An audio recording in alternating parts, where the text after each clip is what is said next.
Good morning, class 12 students. This is the second part of the chapter, The Tiger King.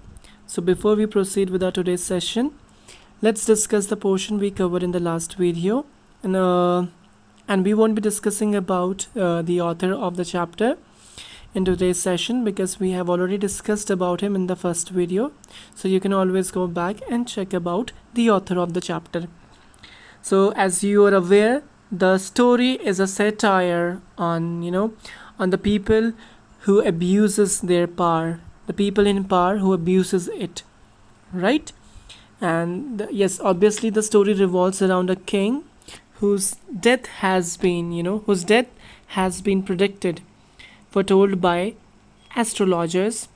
And when the chapter began, the author of the chapter, he used so many adjectives to please the king. It is actually a kind of mockery, because in those times the king, the king loved to be flattered, and they love to be pleased by other people. So that's why the author of the chapter, he used so many adjectives like Maharaja Jilani Jung Bahadur, right, and all that names and all that adjective that he used for the king. And then at the end he mentioned that he is often known as the Tiger King. So how did it begin? When he was born, the astrologers predicted that he would die one day, and obviously it is actually the truth of life that who takes birth has to die one day. But this is something what the astrologers have predicted, and they have predicted the king would die soon, and the astrologers were forced to reveal that how the king would die. But the astrologers, they were reluctant, maybe they were scared, and they didn't want to reveal it, but they were forced, they were compelled. And at this point, this a newborn baby infant, which cannot speak naturally, right, at this early stage, but he spoke, and he spoke to the astrologers. And at that moment everyone was surprised that who spoke, and nobody expected that it was the baby. And now it's time for us to proceed with our today's session. So I will be highlighting the text for you so that you could keep the track of the chapter, and this will also ensure the better understanding of the paragraph that I highlight. So let's proceed. O wise prophets, it was I who spoke. So finally the voice introduced himself. This time there were no grounds for doubt. It was the infant born just 10 days ago who had enunciated the words so clearly. Enunciated means to pronounce, right? Say or pronounce clearly. So now everybody is aware that it was the king. It was a 10 days infant who spoke these words. The chief astrologers took off his spectacles and gazed intently at the baby. Gaze means to stare intently, means with sheer attention, and he observed the baby. All those who are born will one day have to die. We don't need your predictions to know that. There would be some sense in it if you could tell us the manner of that death. The royal infant uttered means spoke, these words in his little squeaky voice. Squeaky means screaming, right? So it is actually very strange because the 10 days old baby spoke, and he did not even just spoke, he spoke the very heavy words. Heavy means, he spoke something very reasonable and logical, and he told the astrologers that the one who all those who are born, they must die one day. So these predictions are useless unless and until you tell us that how will I die, right? The chief astrologers placed his fingers on his nose in wonder, and a baby barely 10 days old opened its lips in speech. So it was very surprising. That how come a 10 days old baby can speak. Not only that, it also raises intelligent questions. So we have seen that he actually raised an intelligent questions. Incredible. Incredible means unbelievable. Rather like the bulletins signed by the War Office than facts.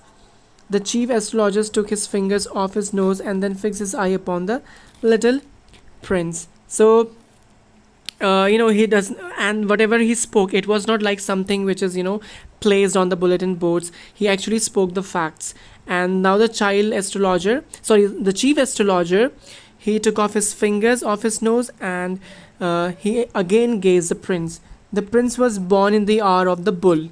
So this is actually something the astrologers do. They check the stars, the planetary effects and all that in order to ascertain the future and the certain things about a person who is born. So they announced that the king was born in the hour of the bull, and the bull and the tiger are enemies. And he mentions, because the bull and tigers are enemies, therefore the death comes from the tiger, he explained. And finally the chief astrologer, he announced that the king would be killed by the tiger, would be killed by the. You may think that Crown Prince Jung Bahadur was thrown into a quack when he heard the word tiger. So what do you think, children? Do you think he was scared? He was shocked when the 10 days old infant heard that he would be killed by the tiger? That was exactly what did not happen. No, children, it did not happen. It did not scare the king. As soon as he heard it pronounced, the crown prince gave a deep growl. Growl means it shows that he's confident and he's angry. And terrifying. Terrifying means scary. Words emerged from his lips. And again he spoke. Let's tigers beware. And he actually warned the tigers. He is warning the tigers. And he has forgotten that actually the astrologer has predicted that the tiger would be the reason of his death. But now he is challenging the tiger. The infant is challenging the tiger. This account is only rumor riff in Pratibandram, right? This account means whatever the chief astrologers have predicted. He finds that it is actually a rumor. Rumor means which is circulating, a story, a fake story that is circulating, a doubtful truth. And riff means it's which is prevalent, right? So something which is baseless, it is prevalent in Pratibandram. That but with hindsight we may conclude it was based on some truth. But hindsight means to understand an event or any situation only after it has happened. So let's find out that why it is true, why this incident is true. It is not a rumor. Crown Prince Jung Bahadur grew taller and stronger day by day. So now the child has started growing up. He's getting stronger day by day. No other miracle marked his childhood days after from the event already described. And no other miracle. Miracle means something extraordinary, right? So what was the extraordinary thing that happened in the beginning?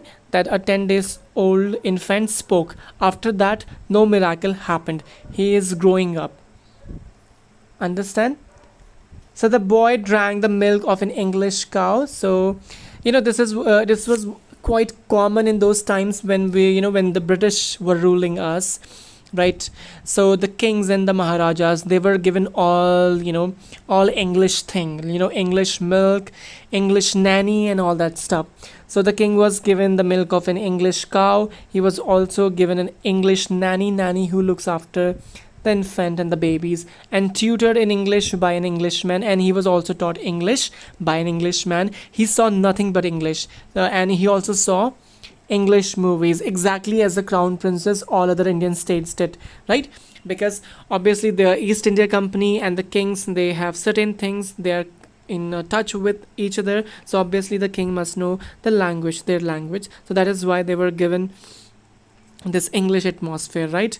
When he came of age at 20, the state which had been with the coat of wards until then came into his hands. So what is coat of wards? So coat of wards is actually the East India Company. He actually established a body, and this coat of wards, they actually take care the kingdom and the estates of the king of their heir, right? Their heir till the time they are grown up. So when the king turned age of 20, he was given his the right to rule was came to him. But everyone in the kingdom remembered the astrologer's prediction, and everybody was aware the prediction that the king would be killed by the tiger. Many continued to discuss the matter slowly. It came to the Maharaja's ears, and finally, this rumor, this prophecy, it came to Maharaja's ear after 20 years, that the people are still talking about the prediction that the king would be killed by a tiger. So there were innumerable forests. There were countless forests in Pratibandhampuram state. So the Pratibandhampuram, it is actually, nature-wise, it is so rich. It has rich forest. They have so many tigers. So the Maharaja knew the old saying, "You may kill even a cow in self-defense." And something, children, this is actually, this is just a saying, right? It has nothing to do with reality. And obviously, I don't follow it here. That in self-defense you are eager to kill somebody else. Right now, I do not, propose this or. Right, so there could certainly be no objections to killing tigers in self-defense. So this is already aware that the king would be killed by the tiger. So the tiger king made this his mission, and he thought that he would kill all the tigers in his self-defense. The Maharaja started out on a tiger hunt, and he started killing the tiger. Children, this is something very bad, and it actually happened in those times. We have, there are so many species. They are endangered. They're endangered species now, because they were killed, they were ambushed, they were hunted by in those times and even today's. So we must protect each and every species, right? So the chapter is not going to teach you that, is certainly not teaching you that you should kill animals, right? Even in your self-defense, you can protect yourself, but this is something, a stupid excuse. So the Maharaja was thrilled beyond measures when he killed his first tiger. And he was thrilled beyond measure means he was so excited when he killed his first tiger, and he thought that the prophecy is wrong now. He sent for the state astrologer and showed him the dead beast, and he killed the tiger and he showed it to the astrologer. And he told him, "What do you say now?" he demanded. He brought the astrologer, and he showed the astrologer the dead tiger that he hunted down. And let's see what happens. "Your Majesty, you may kill 99 tigers in exactly the same manner." But the astrologer drawled, "But what? Speak without fear." Drawled means when you are not able to speak, when you're flumming, right? When you're scared. Understand? So the astrologer spoke that, "Your Almighty, the king, you may be able to kill 1 or 90 tiger." But then he could not speak, and the king assured him that he could speak whatever he want. He would not be harmed. There was nothing to be afraid. "But you must be very careful with the 100 tiger." And this is where the astrologer announced that the king may be able to kill 99 tiger, but the 100th tiger will be his death. Right? Will be his death. What if the 100 tiger were also killed? And then the king is not scared again. He said that, "What if I manage to kill the 100 tiger? Then I will tear up all my books on astrology and set fire to them." The astrologer announced that if this would happen, I burnt all my books and my astrology, everything. I would leave everything. So that's how it started. "So I shall cut my tuft. It's your long braids." The pandit and the priest, they keep tuft, right? And he also said that he would even cut his hair. He would crop his hair, and it is actually their hair are their hair, right, is actually their self-esteem, so they cannot cut it. So now he has actually gambled, or it means the astrologer was very sure that yes, the king would surely be killed by the 100 tiger. That is why he had said that he will cut his hair, and he would burn his books and astrology books on astrology, right? So, and become an insurance agent, and he would become an insurance agent instead of an astrologer. The astrologer finished on an incoherent note which is unclear and which is not clear. From that day onwards, it was celebration time for all the tigers inhabiting. It was celebration time for the tigers inhabiting Pratibandrampuram. The state banned tiger hunting by annoyance. I think this is not the celebration, because the king banned the hunting of the tiger because he wanted to hunt them down by himself, right? That is why he hunt the tiger hunting, because the British people, they were the British, right? They were also very fond of killing animals and hunting tigers in Indian jungles, right? So the state banned the tiger hunting so that the king could complete his target, the 100 tiger. A proclamation means an announcement was issued to the effect that if anyone dared to fling so much as stone, fling means to throw, that nobody was even allowed to throw a stone at a tiger. If somebody did it, his wealth and property would be confiscated. Confiscated means to be taken by the king, right? Means, yes, to forfeited. In other words, we say to forfeit. So the Maharaja vowed he would attend all other matters only after killing the 100 tigers. And the Maharaja, he took an oath. You could actually see that Maharaja is actually going crazy. He doesn't seem to be very intelligent, although he seems brave, but he's actually stupid. He's not intelligent enough, and he's actually misusing and abusing his power. That can clearly be seen here, because a king must ensure it's obviously it's natural resources and all that, but they are so blind to see it. Initially, the king seemed well set to realize his ambition, right? And he set on his mission to kill 100 tigers. Understand? So, not that he faced no dangers. Obviously, it has a lot of dangers. There were times when the bullet missed its mark. There were, yes, obviously he's not a sharp shooter. There were times when the tiger escaped. The tiger tried to jump upon him, but he fought the beast with his bare hands, and the king fought the beast, the tiger, with his bare hands, and each time it was the Maharaja who won. So far the Maharaja has managed to kill tigers. The tiger could not kill the king. So children, that's all we have in today's session. We will be discussing the remaining part of the chapter in the third part of the chapter, the Tiger King. In case you have any question, you can approach me.